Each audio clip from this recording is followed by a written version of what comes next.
Good evening. Real analysis के next lecture में आज हम लोग यूनिफॉर्म कन्वर्जेंस और पॉइंट वाइज कन्वर्जेंस के रिलेशनशिप पढ़ेंगे।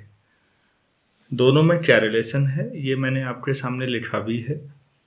और इसके बाद हम लोग क्रॉसी क्राइटेरियन फॉर यूनिफॉर्मली कन्वर्जेंट होने के लिए कोई सीक्वेंस है तो क्रॉसी ने बिना लिमिट निकाले किस तरह से साबित किया था कि कोई सीक्वेंस कन्वर्जेंट है, हम ये देखेंगे। और यही कन्वर्जेंस की डेफिनेशन को लगाते हुए कुछ आज न्यूमेरिकल सॉल्व करेंगे। तो मैंने आपको लास्ट लेक्चर में यूनिफॉर्म कन्वर्जेंस की डेफिनेशन बताई थी। हम उस डेफिनेशन को एक बार दोबारा लिख लेते हैं यहाँ पर कि हम ये कह रहे हैं कि अगर यूनिफॉर्म कन्वर्जेंट है तो पॉइंट वाइज तो होगा ही होगा, लेकिन पॉइंट वाइज हो तो ज़रूरी नहीं है यूनिफॉर्मली कन्वर्जेंट हो। ये स्टेटमेंट प्रूफ करना है। तो हम मान लेते हैं एक सीक्वेंस है Fn बी यूनिफॉर्मली कन्वर्जेंट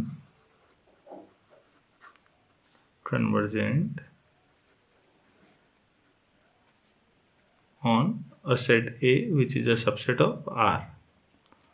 कोई R का सबसेट है A और सपोज उसमें ये यूनिफॉर्मली कन्वर्जेंट है Fn, ठीक है। Then for every epsilon greater than 0 and for every x belongs to A, there exists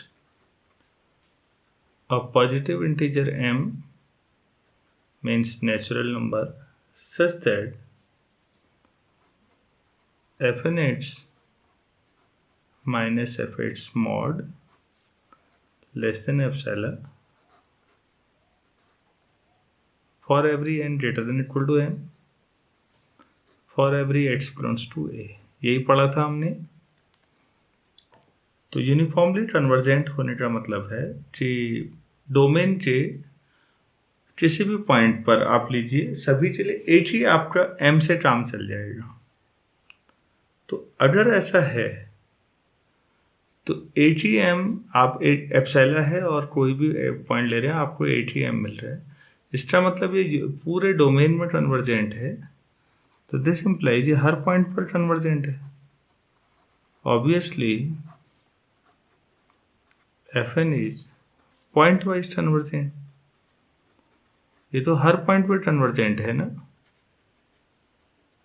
तो पॉइंट वाइज कन्वर्जेंट होना तो ऑब्वियस है। इसमें प्रूफ करने जैसा कुछ है ही नहीं। तो ऑब्वियस है कि अगर आपको पूरे डोमेन के लिए m मिला तो वो m हर पॉइंट पे काम करेगा।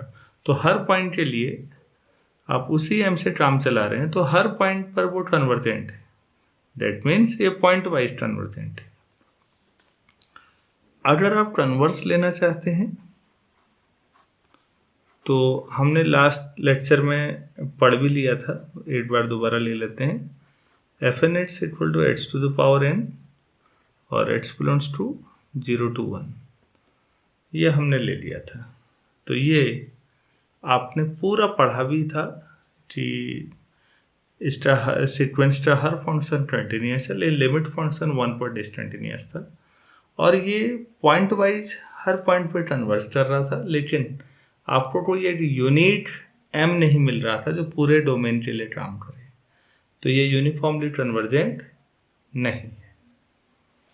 उम्मीद है आपको समझ में आ गया होगा कि पॉइंट वाइज कन्वर्जेंट होने से यूनिफॉर्मली कन्वर्जेंट होना जरूरी नहीं है। तो ये छोटा सा रिजल्ट है लेकिन काफ़ी यूजफुल है। तो हमने पहला रिजल्ट कर दिया है, लेकिन आपको ये समझने के लिए पिछले लेक्चर में जाना पड़ेगा ताकि आपको समझ में आए कि क्यों पॉइंट वाइज कन्वर्जेंट तो है, यूनिफॉर्मली कन्वर्जेंट नहीं है। तो आप प्लीज़ उस लेक्चर को पिछले को ज़रूर समझिए।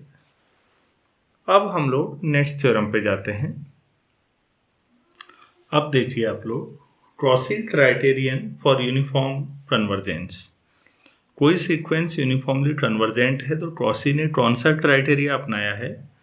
तो उन्होंने क्या कहा है, देखिए। A sequence Fn of functions defined on a set A which is a subset of R is uniformly convergent on A if and only for every epsilon positive and for every x belongs to A, there exists a natural number m such that f of n1x minus f of n2x difference is less than epsilon for every n1 n2 greater than equal to m। तो वो ये कह रहे हैं कि आपको uniformly अगर convergent है तो एप्सिलॉन आप तय कर लीजिए पहले, और हर पॉइंट पर आपको सीक्वेंस की टर्म्स का जो डिफरेंस है धीरे धीरे कम होना शुरू हो जाएगा और एक नेचुरल नंबर मिलेगा m, जिसके बाद आगे की कोई भी दो टर्म का डिफरेंस एप्सिलॉन से कम हो जाएगा। तो आप हमेशा पहले एप्सिलॉन तय करेंगे और उसके बाद आपको एक m मिलेगा। चैलेंज रिस्पॉन्स सिस्टम है। अगर आपने सीक्वेंस पढ़ा हो तो वहाँ भी यही तरीका था। क्रॉसी के क्राइटेरियन में लिमिट की दिक्कत नहीं है कि सीक्वेंस की लिमिट क्या आएगी ये पता नहीं है, कोई दिक्कत नहीं है। आप बस ये है कि m मिलेगा, उस m से आगे की कोई भी दो टर्म का डिफरेंस, कोई भी दो टर्म्स का, दो सक्सेसिव होना जरूरी नहीं है, कोई भी दो टर्म का डिफरेंस लेस देन एप्सिलॉन होगा। काफ़ी इंपॉर्टेंट क्राइटेरियन है अगर आप बात को महसूस कर पा रहे हैं। और ये दो सक्सेसिव टर्म्स नहीं है, m के बाद की कोई भी दो टर्म ले लीजिए, कितनी ही दूरी पर हों, उनके वैल्यूज का जो डिफरेंस होगा वो आपके द्वारा तय एप्सिलॉन से कम ही होना चाहिए, तभी आप कह सकते हैं कि ये यूनिफॉर्मली कन्वर्जेंट है। ठीक है, क्योंकि ये नेसेसरी और सफिशिएंट कंडीशन वाली थ्योरम है तो हम ऐसा करते हैं, यूनिफॉर्मली कन्वर्जेंट लेके चलते हैं और इस मैथमेटिकल कंडीशन को प्रूव करते हैं। हम मान लेते हैं पहले, late Fn be a uniformly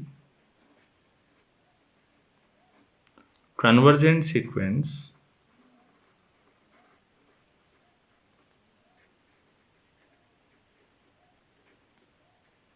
on A which is a subset of R। तो हमने ये मान लिया। तो जो हमने यूनिफॉर्म कन्वर्जेंस की डेफिनेशन है उसका यूज करते हैं। तो लेट, जब आप लिमिट लगा रहे हैं सीक्वेंस में fnx में, तो वो कहीं पर जा रहा होगा लिमिट फंक्शन, यूनिफॉर्मली कन्वर्जेंट है तो ऐसा होगा। So epsilon given we get m belongs to natural number such that fnx minus fx mod less than epsilon by 2 for every n greater than equal to m। आप कोई भी n के लिए ऐसा रिलेशन ला सकते हैं। हमने जो अभी पीछे पढ़ा हुआ था वो यहाँ पर एप्सिलॉन था, मैंने एप्सिलॉन लाने के लिए एप्सिलॉन बाय 2 ले लिया क्योंकि मुझे दो टर्म्स लानी है। तो m से बड़ा कोई भी नेचुरल नंबर हो सकता है, तो m से बड़े दो नेचुरल नंबर लेते हैं, एक को n1 नाम देंगे, दूसरे को n2 नाम देंगे। इसको इक्वेशन 1 लेते हैं। Let us take n1 n2 greater than equal to m। तो दोनों ही m से बड़े हैं तो दोनों ही इस इनइक्वलिटी को फॉलो करेंगे। Then we have f of n1x minus fx mod less than epsilon by 2 and f of n2x minus fx mod less than epsilon by 2। तो अब इन दोनों की मदद से हम f of n1x और f of n2x का रिलेशन प्राप्त कर सकते हैं। चलिए नेक्स्ट पेज पे देखते हैं। तो अब आप ये देखिए f of n1x minus f of n2x, तो हम इसे लिख सकते हैं f of n1x minus fx plus fx minus f of n2x। तो इसे एक टर्म ले लेते हैं, इसे दूसरी टर्म ले लेते हैं। तो इससे बड़ा क्या आ जाएगा, mod of f of n1x minus fx plus mod of fx minus f of n2x। और अभी हमने जो लास्ट पेज में पढ़ा था, तो इससे बड़ा भी एप्सिलॉन बाई 2 है और इससे बड़ा भी एप्सिलॉन बाई 2 है। F n two x minus f x हो या f x minus a minus b का मॉड हो या बी माइनस ए का मॉड हो, क्या फर्क पड़ता है, दोनों बराबर हैं। तो आपने ये रिलेशन लाया अब f n one x minus f n two x mod less than epsilon for every n one and greater than equal to some m. तो अगर आपने एट सीक्वेंस को यूनिफॉर्मली कन्वर्जेंट लिया तो आप इस इनइक्वलिटी पर पहुंचे, और ये बहुत यूजफुल है।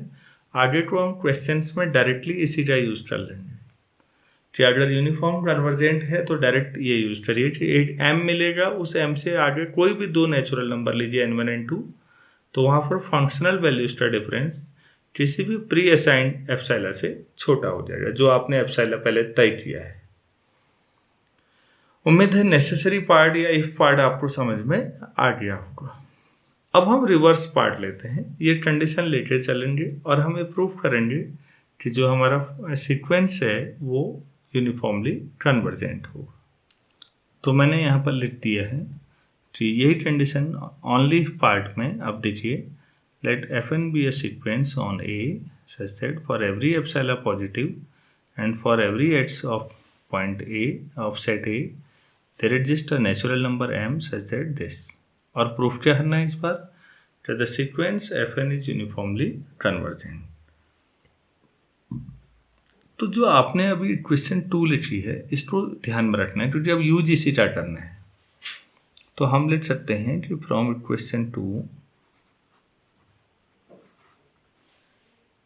We observe that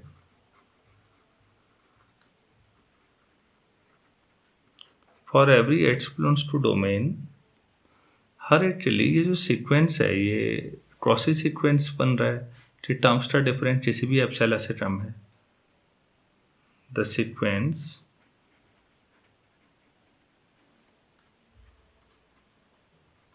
fn is a Cauchy sequence.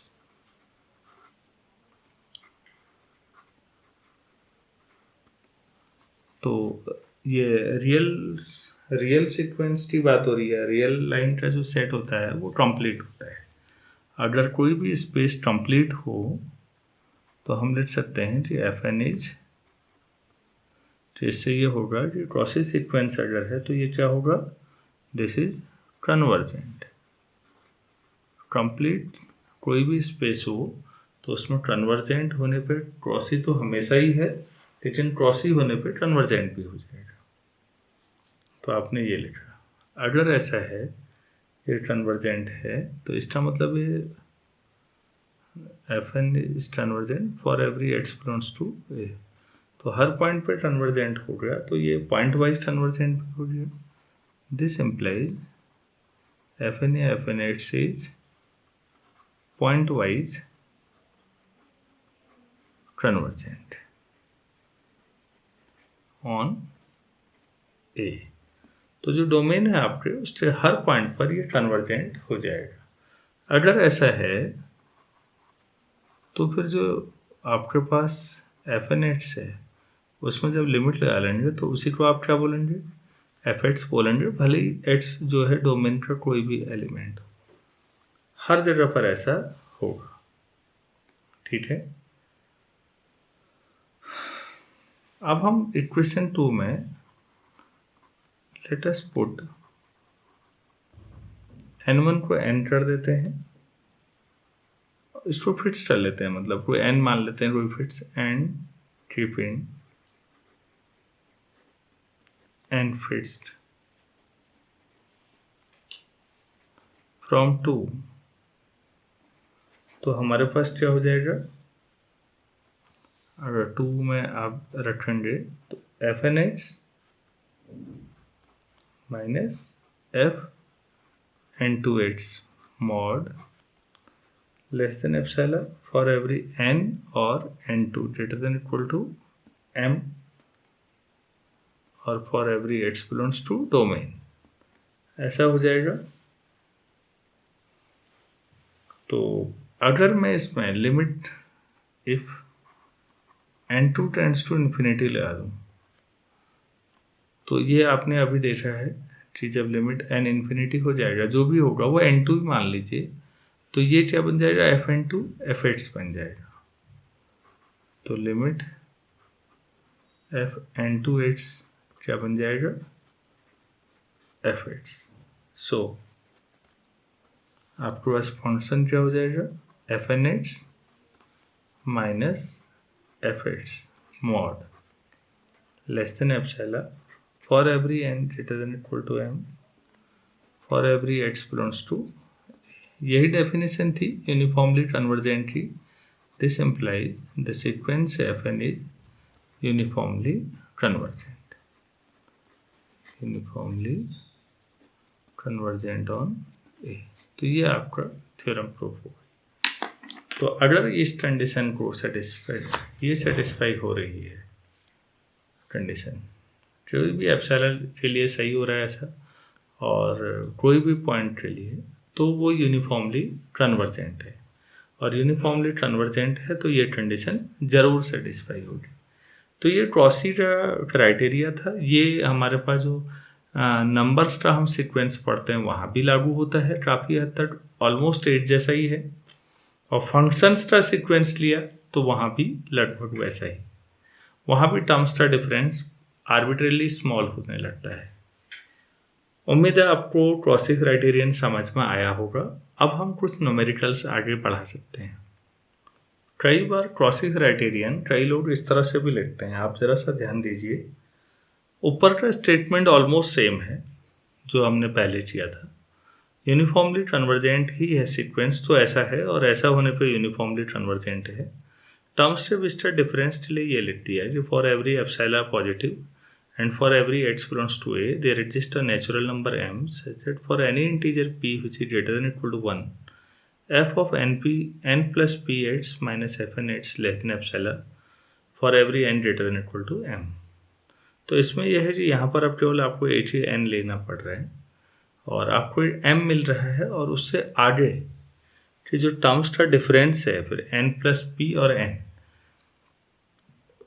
तो बात ये पिछली वाली ही है। क्यों? क्योंकि p कोई भी नेचुरल नंबर हो सकता है जो 1 या उससे बड़ा हो। सपोज p 10 है, तो इसका मतलब है कि m से आगे की दो टर्म लिए जिनके बीच का डिफरेंस 10 टर्म्स का गैप है जिनके बीच का, लेकिन उनका फंक्शनल वैल्यू का डिफरेंस लेस देन एप्सिलॉन है। वही बात हमने वहाँ भी की थी। n1 n2 m से बड़े थे, कोई भी दो ले लीजिए। अब वो कोई भी दो का मतलब उनके बीच का टर्म्स का डिफरेंस 100, 1000 कुछ भी हो सकता है। तो यहाँ n और n प्लस p है टर्म्स के बीच का डिफरेंस, ये कहा जा रहा है। तो कहने का ये दूसरा तरीका था, कुछ नई बात नहीं है। अगर आप पहला वाला समझ रहे होंगे तो ये भी आसानी से समझ में आ चुका होगा। तो हमारा थ्योरेटिकल पोर्शन हम थोड़ा सा रोकते हैं। अब हम आज कुछ न्यूमेरिकल सॉल्व करते हैं ताकि हमारी जो समझ है थोड़ा सा बेहतर बने। चलिए मैं नेक्स्ट क्वेश्चन लिखता हूँ। ये काफ़ी अच्छा क्वेश्चन है, आप इसे देखिए। Prove that the sequence fn where fn x equal to x to the power n is uniformly convergent on closed interval 0 to lambda when lambda is less than 1, but only pointwise convergent on closed interval 0 to 1। मतलब lambda कुछ भी ले लीजिए, ये 0 है, ये 1 है, इसके बीच में कहीं पर भी लैम्डा लीजिए, तो 0 से लैम्डा का कोई भी क्लोज इंटरवल होगा तो उस इंटरवल में ये जो सीक्वेंस है ये यूनिफॉर्मली कन्वर्जेंट है। लेकिन जो ही आप इंटरवल 0 टू लैम्डा की जगह पर 0 टू 1 करते हैं, ये यूनिफॉर्मली कन्वर्जेंट नहीं आ रहा है, ये पॉइंट वाइज कन्वर्जेंट है। ये प्रूव करना है। तो पहले हम 0 टू लैम्डा में कर लेते हैं, और 0 टू 1 तो हम ऑलरेडी कर चुके हैं, क्वेश्चन भी कर चुके हैं, और उस पर चर्चा अभी आज के लेक्चर में भी हुई थी। प्रूफ मैं पिछले लेक्चर में पूरा कर चुका हूँ।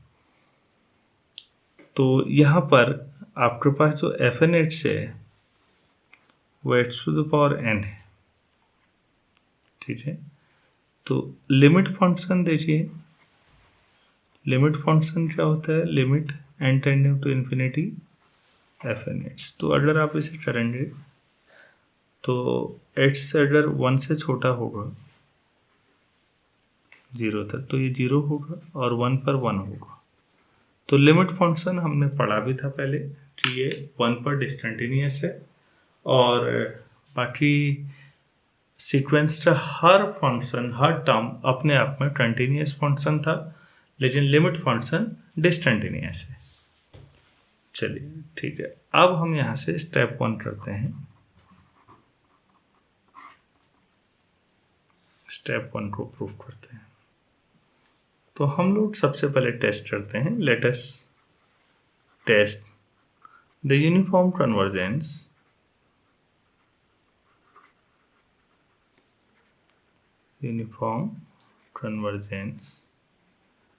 of Fn on 0 to lambda, जहाँ लैम्डा 1 से कम है। चलिए पहले यही देख लेते हैं। तो कोई भी कन्वर्जेंस की अप्रोच अगर आप करते हैं तो सबसे पहले एप्सिलॉन तय कर दीजिए। लेट एप्सिलॉन वेरिएबल इतना लिख दीजिए, तो हम ये मान के चलते हैं कि एप्सिलॉन कोई भी आपने तय कर लिया है।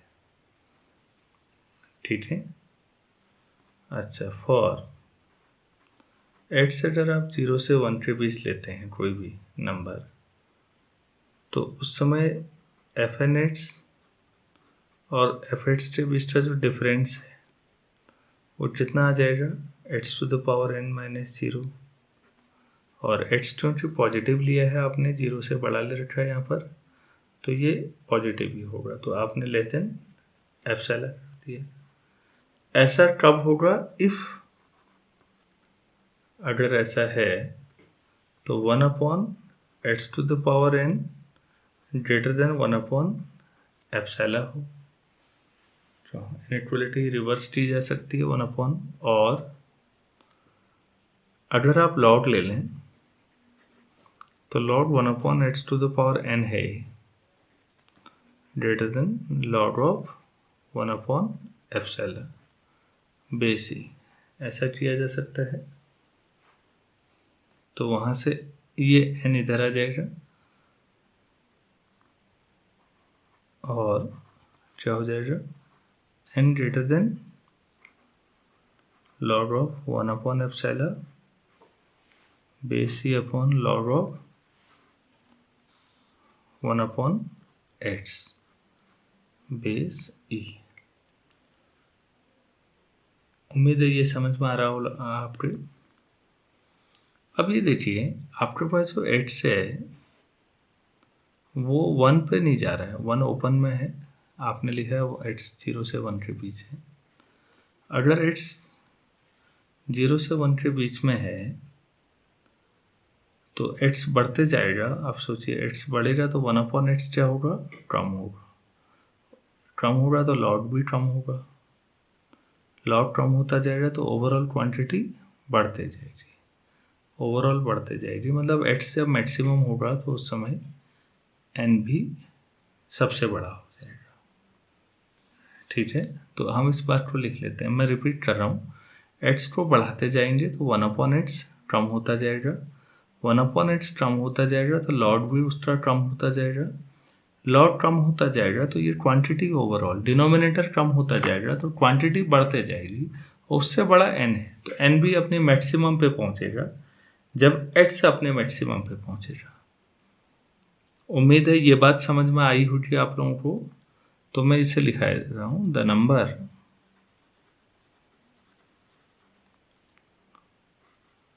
log of 1 upon epsilon upon log of 1 upon x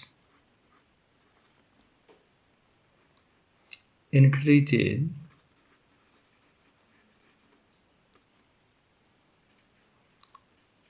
with x।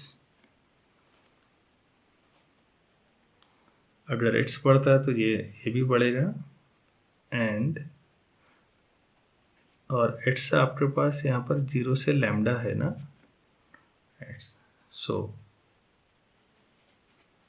Maximum value, so its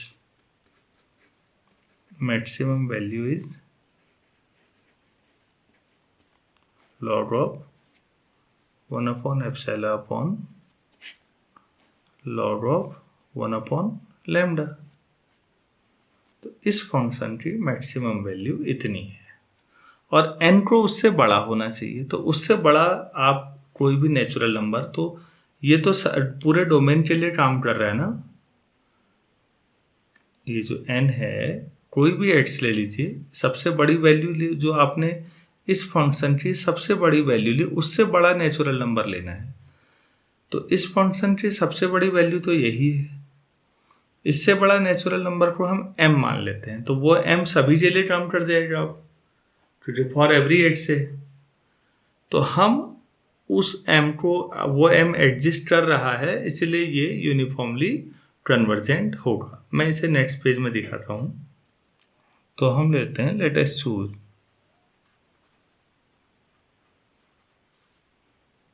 a positive integer m जो कि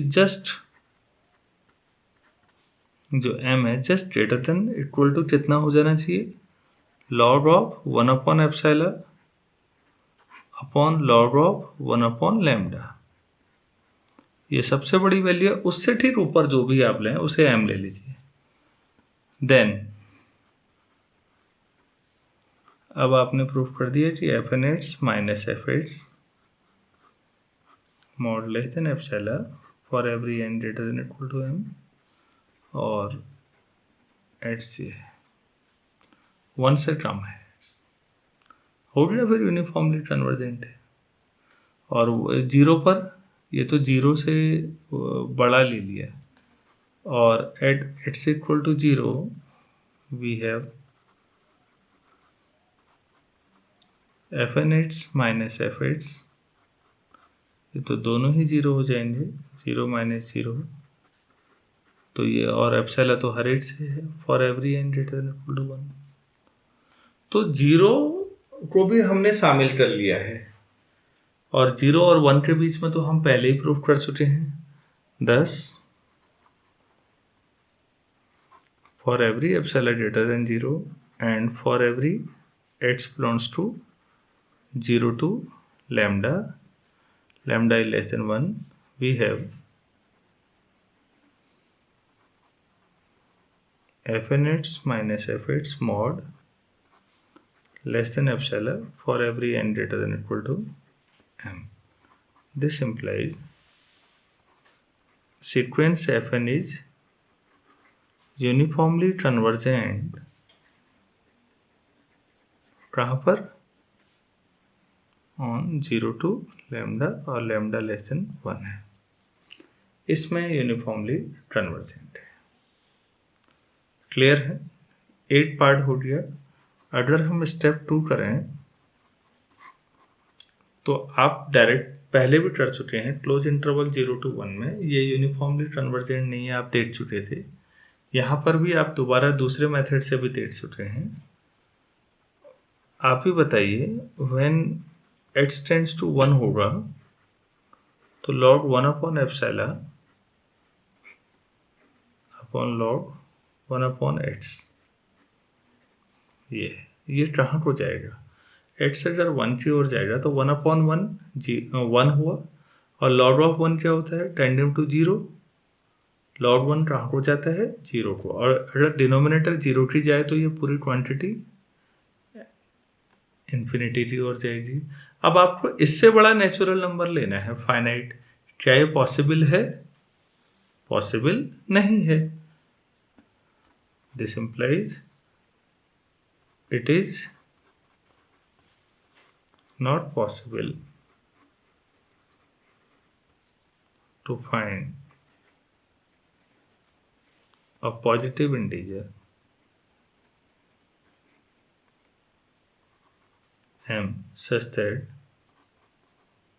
fn(x) minus f(x) mod less than epsilon for every n greater than equal to m and for every x belongs to close interval 0 to 1। 0 to 1 problem 1 पे है, बाकी कहीं नहीं है।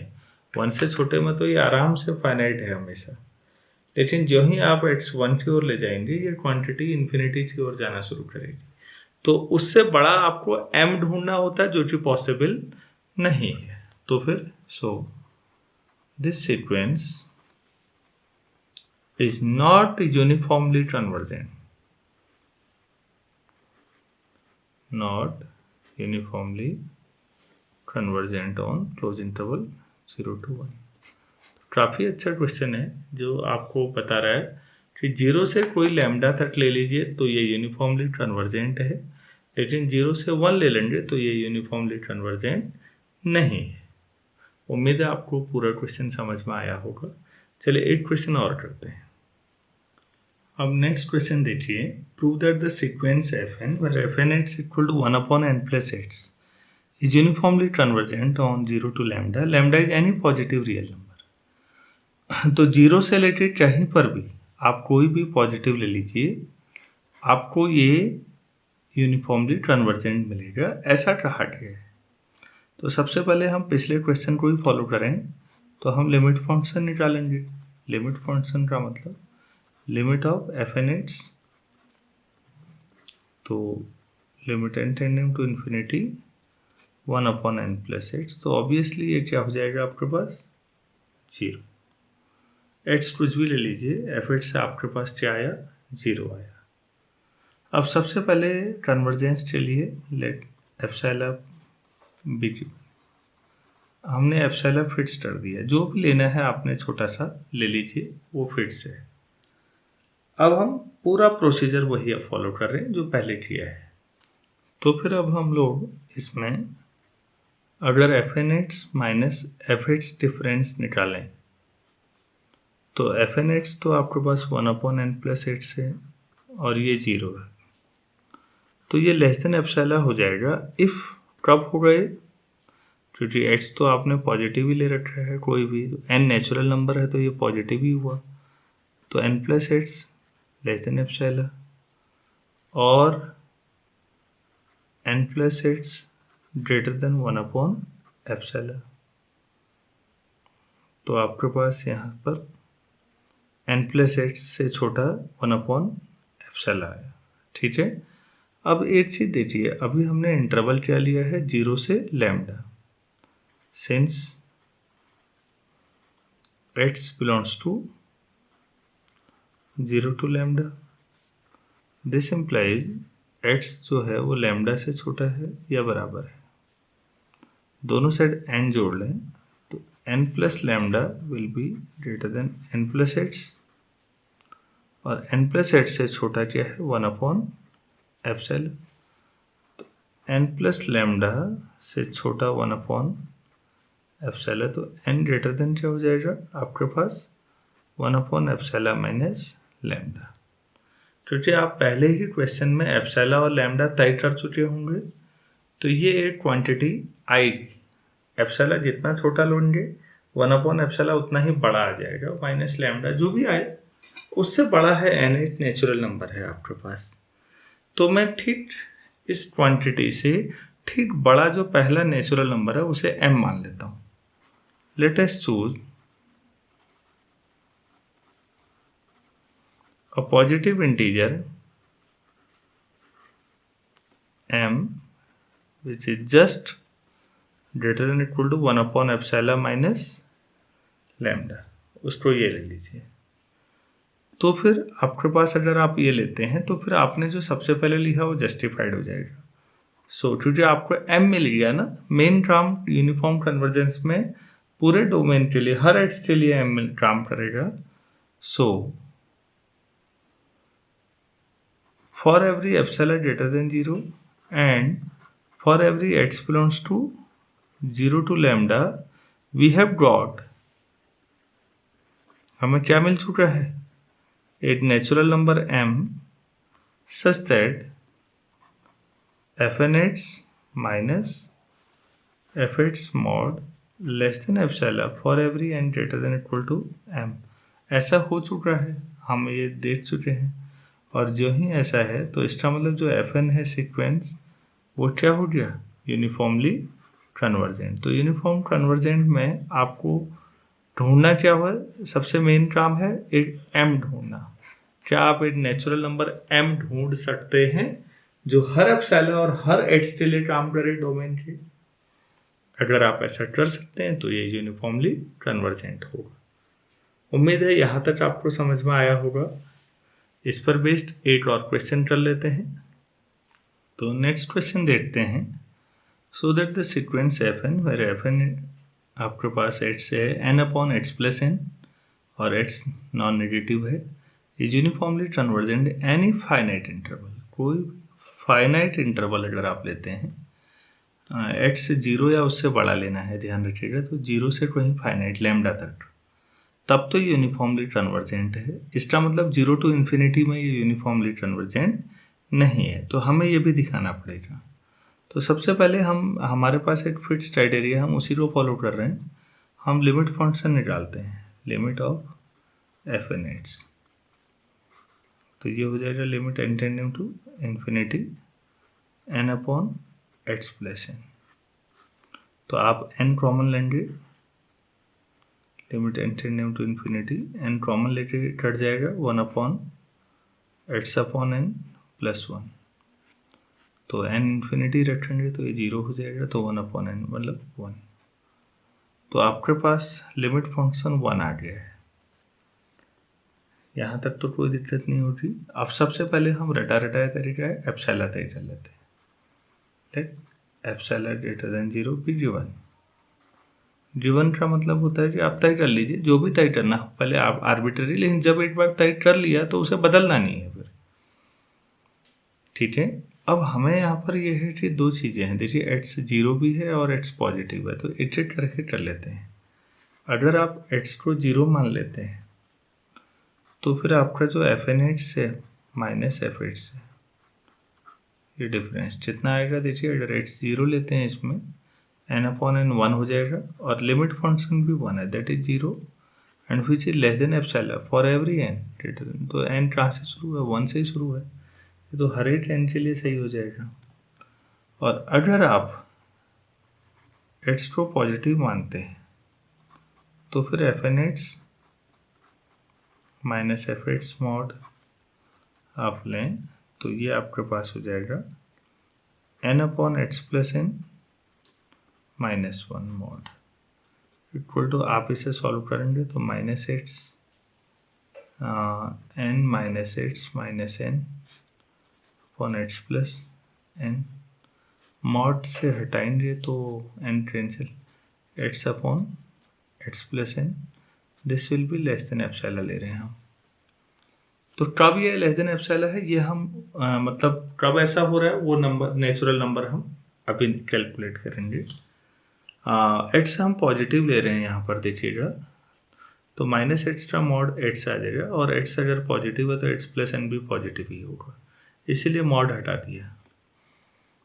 If ये this is true, if inequality को reverse कर लीजिए, x plus n upon x that will be greater than one upon epsilon.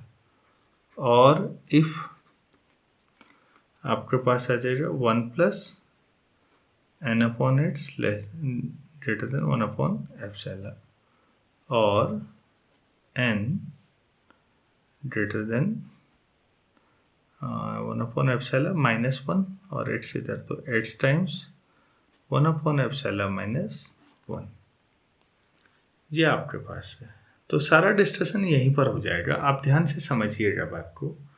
देखिए एप्सिलॉन आप तय कर चुके हैं, तो वन अपॉन एप्सिलॉन जो भी हो, जितना भी हो, एक फाइनाइट नंबर होगा, माइनस वन, तो ब्रैकेट के अंदर जो कुछ है फाइनाइट है। अब एट्स बढ़ेगा तो एन भी बढ़ता जाएगा, तो एट्स से अगर इनफाइनाइटली बढ़ता है तो राइट हैंड साइड इनफाइनाइट हो जाएगी, तो लेफ्ट साइड फिर उससे बड़ा और फाइनाइट ढूंढ पाना संभव नहीं होगा। लेकिन अगर आप फाइनाइट इंटरवल लेते हैं, जैसा कि हमसे कहा गया था, तो फाइनाइट इंटरवल में एस्टीमेट से अपर वैल्यू होगी, तो फिर उससे बड़ा, क्योंकि ब्रैकेट के अंदर का तो फाइनाइट पहले ही कह दिया हमने, तो फिर आप उससे बड़ा एन आसानी से ढूंढ सकते हैं। इस बात को लिख लेते हैं। तो हमने ये लिखा है कि n greater than x times one upon epsilon minus one, here one upon epsilon minus one is finite. So n increases with x. तो एट्स बढ़ेगा तो एन भी बढ़ता जाएगा।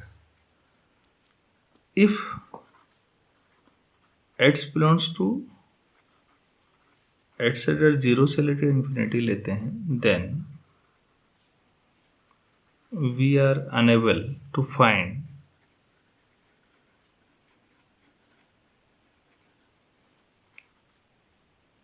a natural number m such that fnx minus fx mod less than epsilon for every n greater than equal to m। तो ऐसा m आपको मिलना ही नहीं है। This implies the sequence fn is not uniformly convergent। कहाँ पर? Uniformly convergent on 0 to infinity।